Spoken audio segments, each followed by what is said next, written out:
we are going to put the spotlight on the big row over the BBC documentary, the part one of which focused on the 2002 Gujarat riots. The government says they haven't quite banned the film, but advised not to play it as that could lead to law and order issues.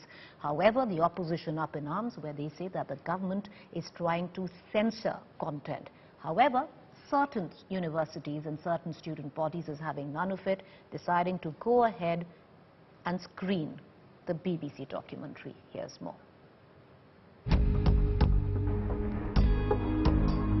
This is how the controversial BBC documentary on Prime Minister Modi is being screened at several Indian universities. A sustained campaign is now underway to ensure the documentary is aired at public places, at universities in particular, even as curbs have been put in place to ensure the BBC film isn't easily available on social media. This is an invite sent out by the JNU Students' Union, which has vowed to air the film at 9 p.m. tonight. However, JNU administration has asked the students' body to cancel it, citing no prior permission sought for the screening. But students are defiant, maintaining they will go ahead with the screening. JNU has been the hub of left versus right clashes, as it remains to be seen if this screening will go on peacefully as planned. Despite the centre calling the film a propaganda piece, the documentary was screened at the Hyderabad University by the Students' Union, even as the administration claims they don't know anything about the screening. वो documentary है और documentary का कोई भी भारतीय सरकार द्वारा कोई भी नोटिस नहीं है कि वो बैन है या जो भी है। तो यहाँ पे कुछ लोगों ने डॉक्यूमेंट्री जो है दिखाई और आज JNU में भी दिखाया जा रहा है, अलग-अलग विश्वविद्यालय में दिखाया जा रहा है और हम वो डॉक्यूमेंट्री फिर से दिखाएंगे यहाँ पे।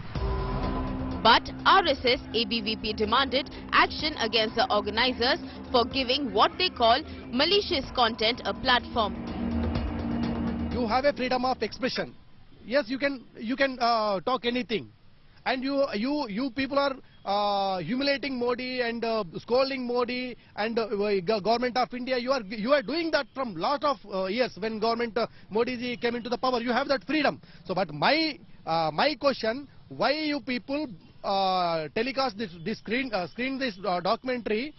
Because you want to destroy the peace and harmony inside the campus. The student union leader of the Hyderabad Central University campus have stated that if the university takes any action against the group of students who have screened this BBC documentary, then there will be a mass screening that will be organized inside the campus.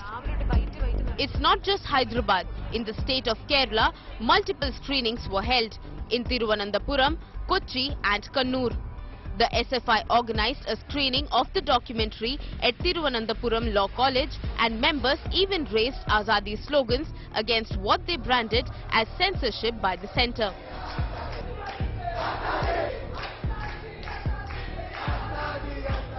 BJP State President has filed a complaint with Chief Minister Pinarayi Vijayan asking him not to allow such screenings because it is going to question the unity and strength of India.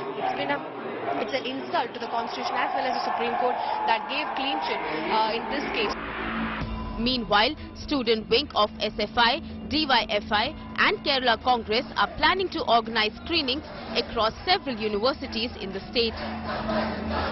We have a right to protest against that draconian activity. This is not regarding the question of unity of India. This is question of the fundamental rights of India. Even as the debate over this documentary rages on in India, support is pouring in for the Modi government. Days ago, UK Prime Minister Rishi Sunak had this to say about the BBC film.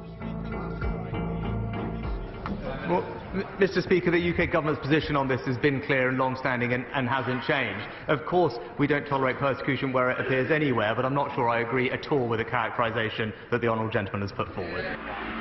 And now the United States too shut down a Pakistani reporter when he tried to instigate using the documentary. When we have concerns about actions that are taken in India, we've voiced those. We've had an occasion to do that. But we want, first and foremost, to reinforce those values that are at the heart of our relationship. One follow-up, but do you think that such foreign policy has affected President Biden's Indian voters here in the U.S., though? We don't think about it through those terms. I don't think about domestic politics, and neither does anyone in this building. The controversy over the censoring of the documentary has quickly turned political. Leaders from the Trinamool Congress continue to post links of the documentary on Twitter, despite many of their posts being struck down by Twitter, with the reason that the Indian government claims the content violates Indian laws. Rahul Gandhi in Kashmir on the Bharat Jodo Yatra had this to say. If you read Bhagavad Gita or you read the Upanishads, you will see in it it's written that the truth cannot be hidden. The truth always comes out. You can control the institutions, you can use CBI, ED, all this stuff. But the truth is the truth. So no amount of banning and oppression and frightening people is going to stop the truth from coming out.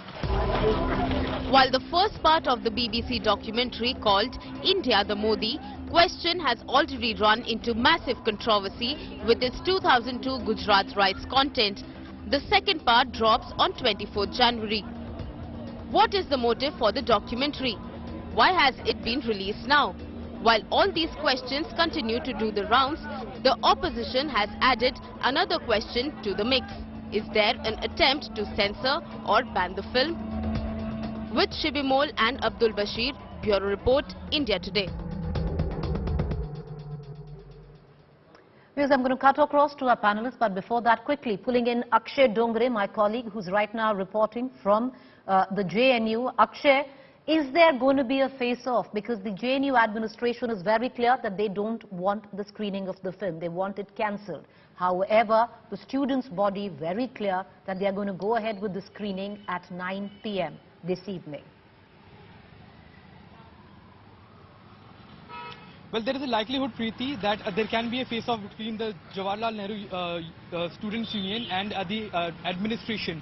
Because the Akhil Bharatiya Vidyarthi Parishad, the ABVP, also the student group of the RSS, has said that it has nothing to do with the screening or with stopping the screening, because it's a matter between the JNU and the administration. Administration yesterday very clearly said that there cannot be any screening because there will be a law and order situation in the campus, and that is the reason that was cited to cancel the screening that was to be held today. The administration has also warned the students that any screening of the said documentary will attract a disciplinary action, and strict action will be taken against the students who will try to screen the documentary that also has been blocked on Twitter and YouTube. The JNU, however, says that it violates their freedom of speech and freedom of expression, because they say that the documentary is not banned in India under any laws. It is just blocked on some social media websites, and they have the access of it, and they are not violating any laws as far as watching that particular documentary is concerned. JNU is the same JNU that was there in 2019 as well, with Aishi Ghosh, the president from the SFI, the Student Federation of India, a student group of CPIM, and they have also announced that not just Jawaharlal Nehru University, but in all the campuses of central universities across the country, the SFI will be going ahead and screening this particular documentary, as they say that this in fact brings out the truth about the 2002 riots. However, clearly the government as well as many of the experts have said that the documentary of the BBC is not factual, and that exactly is the reason that the government also has blocked it. But remains to be seen that whether an altercation happens or not, because certainly JNU will go ahead with the screening, and the administration will try and use all the measures to stop that screening from happening today at 9 p.m.